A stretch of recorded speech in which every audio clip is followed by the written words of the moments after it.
Selamat datang di Pojok Santai. Sebelum Anda mendengarkan audiobook ini, kami menginformasikan bahwa channel ini adalah review audio dari buku yang ada di Indonesia. Untuk membaca keseluruhan buku ini, kami menyarankan membeli buku aslinya di toko buku kesayangan Anda, baik offline maupun online. Keberadaan channel ini dimaksudkan untuk membantu Anda mendapatkan pengetahuan dari buku-buku kesayangan Anda. Jangan lupa untuk subscribe, like, dan komen.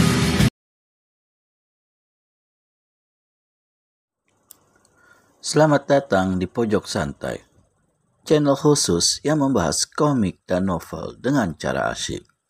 Braja Denta alias si Dewa Maut kedatangan tokoh sakti tua, yaitu si Priang bertangan lembut. Akankah terjadi pertarungan di antara mereka? Yuk, langsung saja disimak video kali ini.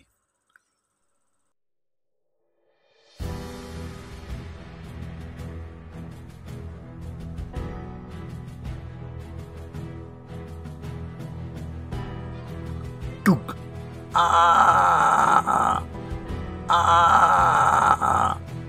Si Priang bertangan lembut terjajar berapa tindak sambil mendekap dadanya tersodok tangan Braja Denta. Pengemis Minal yang menyaksikan adegan itu segera melompat dari tempat persembunyiannya. "Kau tak apa-apa, kakek?" tanya remaja belasan tahun itu, melihat muridnya yang tiba-tiba muncul di hadapannya. Si Priang bertangan lembut menggeram gusar. "Pergi kau, bocah gendang," bentak Priang bertangan lembut. Namun, pengemis Minal tak mau menuruti perintah gurunya. Malah matanya memandang si Dewa Maut yang sedang tertawa terbahak-bahak. Tiba-tiba, si Priang bertangan lembut mengibaskan tangannya, membuat tubuh Surapati terpelanting menjauhi ajang pertempuran. Wuss! Dan tiba-tiba, tubuh si Priang bertangan lembut meluncur melebihi kecepatan suara sambil menyambarkan tangannya. Braja Denta yang tidak menduga datangan serangan merasakan tubuhnya limbung. Bahunya telah terserempet angin pukulan si Priang bertangan lembut. Darah si Dewa Maut naik sampai ke ubun-ubun. Dia pun segera mengeluarkan ilmu andalannya, ilmu batu kumala hitam. Si Priang bertangan lembut terperangah menyaksikan tubuh lawannya yang berubah jadi hitam legam seperti arang. Belum sempat berpikir panjang, mendadak kakek kurus itu merasakan tubuhnya tersedot ke arah Braja Denta. Namun, tiba-tiba kakek kurus itu menguap dan tubuhnya lalu jatuh ke tanah. Jelas, si Priang bertangan lembut mengeluarkan ilmu arhat tidur. Tubuh si Priang bertangan lembut tetap tersedot kekuatan ilmu batu kumala hitam. Tapi, ketika tubuhnya sudah dekat, mendadak melenceng ke samping dan menjauh lagi.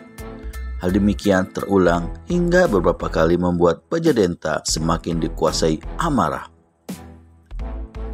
Tanpa pikir panjang lagi, Braja Denta segera mengeluarkan seluruh kekuatannya dan tubuhnya sudah hitam legam semakin bertambah hitam. Tak terkecuali kedua matanya juga bersorot hitam. Kini wajah si Dewa Maut sudah tidak lagi menyerupai manusia. Wujud kemanusiaannya telah hilang, berganti menjadi sesosok tubuh yang mengerikan.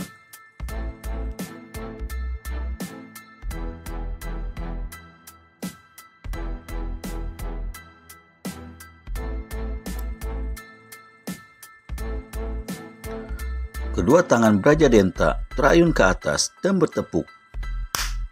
Buar! Timbul suara menggelegar laksana petir menyambar ketika telapak tangan si Dewa Maut beradu. Bersama dengan itu, satu bentuk tenaga telah menyedot tubuh si Priang bertangan lembut yang tak terbendung lagi. Kini tubuh si Priang bertangan lembut benar-benar terseret tanpa mampu berbuat apa-apa lagi.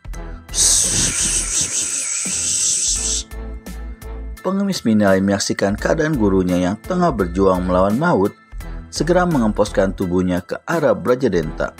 Namun, ketika dua depa lagi tubuhnya tiba, buar!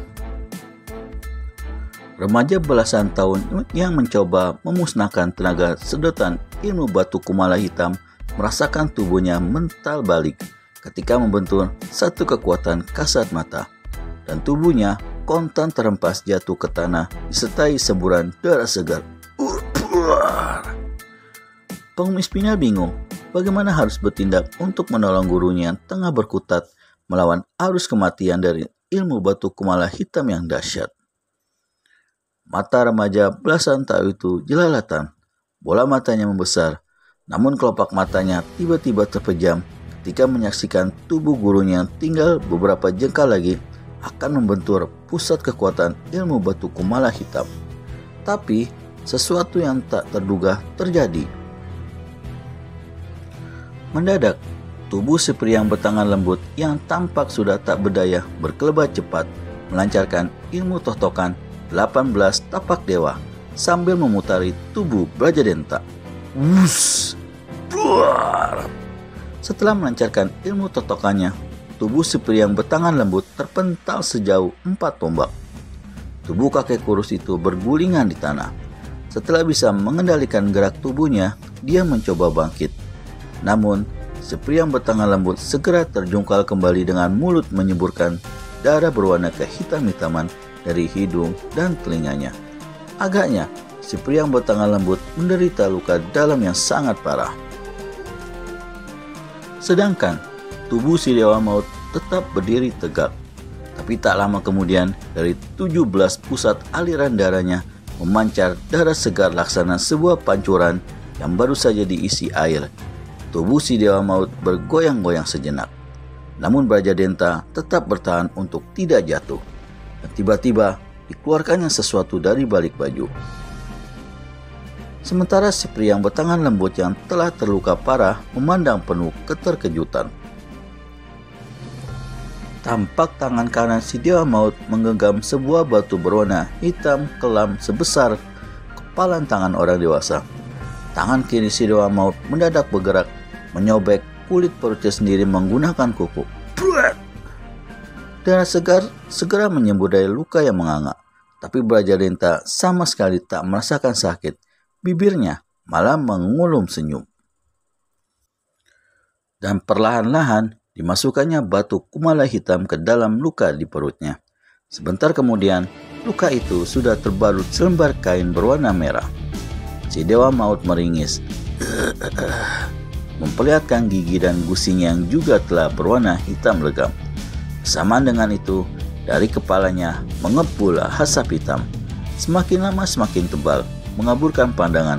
Itulah puncak dari ilmu batu kumala hitam. Surapati. Dengan sisa-sisa tenaganya, si pria yang bertangan lembut memanggil muridnya yang berada tak jauh darinya. Pengemis Minal yang juga sudah terluka dalam segera memanggil gurunya. Kakek! Dia kemudian duduk bersila di hadapan si pria yang bertangan lembut. Kau sudah mempelajari ilmu totokan 18 tapak dewa Suro? Tanya si pria yang bertangan lembut terbata-bata. Pengemis Pinal mengangguk lemah. Tapi hanya sampai tingkat 17. Ilmu totokan 18 tapak dewa tingkat 17 belum bisa memusnahkan ilmu batu kumala hitam.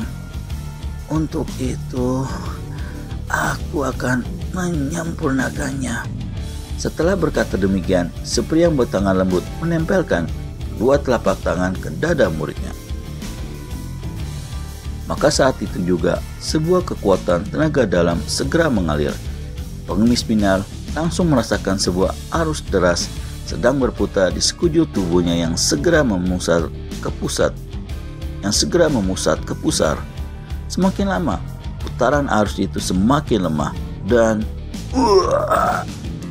mulut si pria yang bertangan lembut kembali menyemburkan darah berwarna kehitam-hitaman.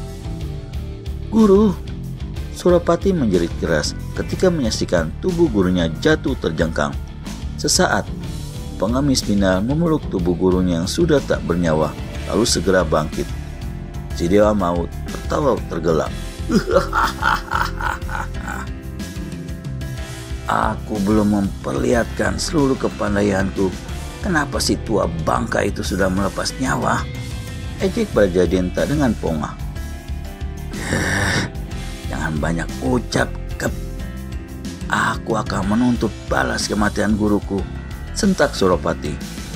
Tawa si Dewa Maut semakin keras.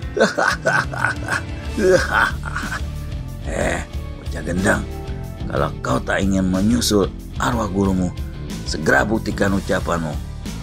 Bagaimana keseruan pertarungan yang kita akan nantikan bersama? Pengemis Minal versus Dewa Maut. Saksikan keseruannya di video terakhir serial kali ini. Jangan lupa untuk subscribe dulu untuk mendapatkan notifikasi video terbaru dari kami. Terima kasih dan sampai bertemu kembali.